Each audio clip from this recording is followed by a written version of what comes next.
অনেক দিন পর নারকেল কাটতে বসলাম।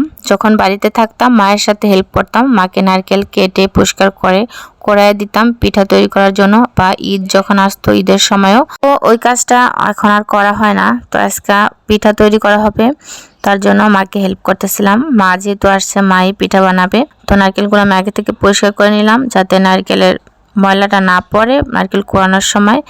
তারপরে দেখছেন কত ময়লা পড়ে গেছে পানিতে। মাশাআল্লাহ অনেক পানি হয়েছে, পানিগুলো খেতে অনেক মিষ্টি ছিল।